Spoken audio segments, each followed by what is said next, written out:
How quaint, Victoria announced loudly enough for the gathered crowd to hear, her voice dripping with the particular brand of cruelty that only the thoroughly privileged can master.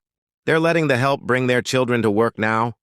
She gestured toward the man with her racket, her entourage of tennis partners laughing on cue like a Greek chorus of cruelty. The man didn't respond.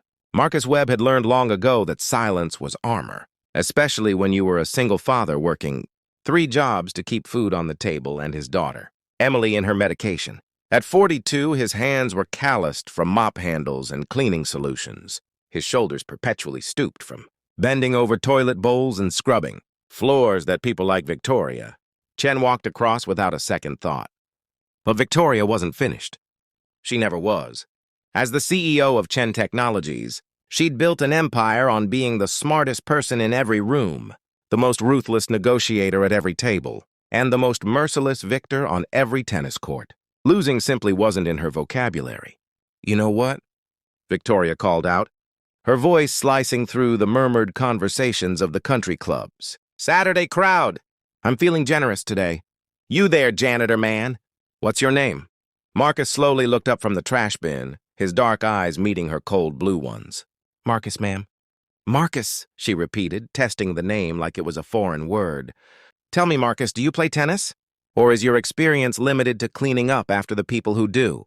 The crowd had grown larger now, dozens of country club members forming a semicircle around this unexpected entertainment. Marcus could feel their eyes on him, could sense their anticipation.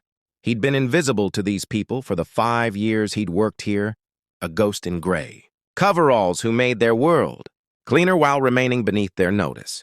Now he was a spectacle. "I've played," Marcus said quietly, his voice steady despite the hammering of his heart. Victoria's perfectly shaped eyebrows arched in theatrical surprise. "Have you now? Well then, I have a proposition for you, Marcus the janitor. Beat me in a tennis match right here, right now, and I'll marry you." She paused for effect, letting the absurdity of the statement hang in the air. "That's right. You beat me, I become Mrs. Marcus the janitor. Imagine that. Instant wealth, instant status, instant access to everything your little heart could desire." The crowd erupted in laughter, and Victoria basked in it like a sunbather in ultraviolet rays. This was what she lived for: the performance, the dominance, the exquisite pleasure of reminding everyone exactly where they stood in the world's hierarchy.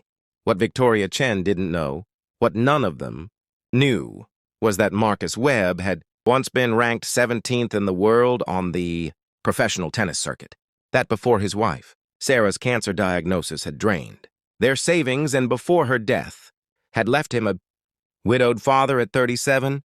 He'd been poised to break into the top 10. That the calluses on his hands weren't just from janitorial work, but from years of gripping a tennis racket with the kind of precision that separated champions from mere players.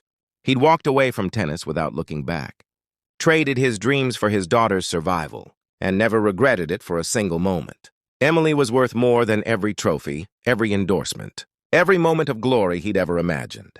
But standing there, watching Victoria Chen weaponize her privilege like it was a toy, something shifted in Marcus's chest. Not anger. He'd learned to transmute anger into something more useful long ago. It was something else. A quiet, fierce determination to teach a lesson that had nothing to do with tennis and everything to do with humanity. "All right," Marcus said, his voice cutting through the laughter like a knife through silk.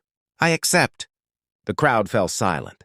Victoria's smile faltered, for just a fraction of a second before, reasserting itself with renewed force. "You accept? How delightful. Though I should warn you, I was the NCAA Division I champion 3 years running. I've never lost a match at this club, not once." Marcus simply nodded and walked toward the equipment shed, returning moments later with a racket that had seen better days, the club's cheapest, loaner model, warped from humidity and neglect. Victoria was already on the court, bouncing on her toes, her $15,000 racket looking like a surgical instrument in her hands.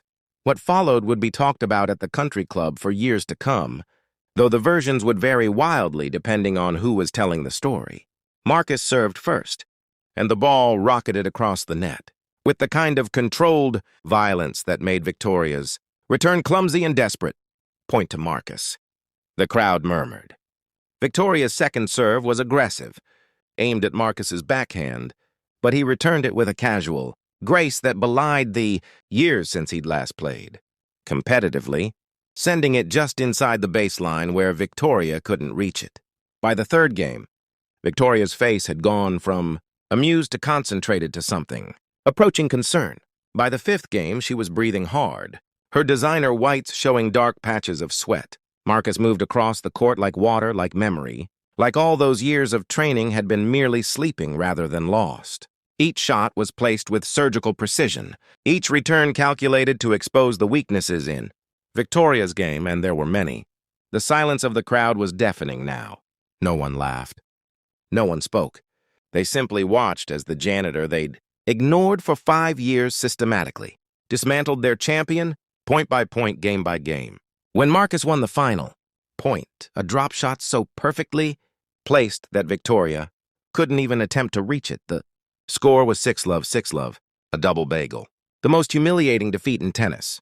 Victoria stood at the baseline, her racket hanging limply from her hand, her chest heaving with exertion and something that might have been the first honest emotion she'd felt in years. Shame, perhaps, or recognition.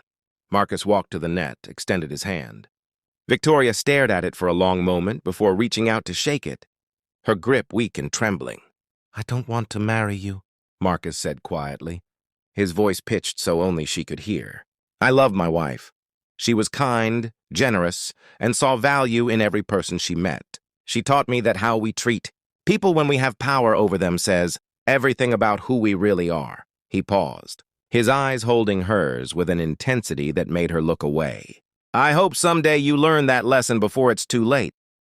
He released her hand and turned to leave, walking past the stunned crowd toward the equipment shed to return the borrowed racket. "Wait!" Victoria's voice cracked like breaking glass. "Wait, please!" Marcus stopped but didn't turn around. "Who are you?" she asked.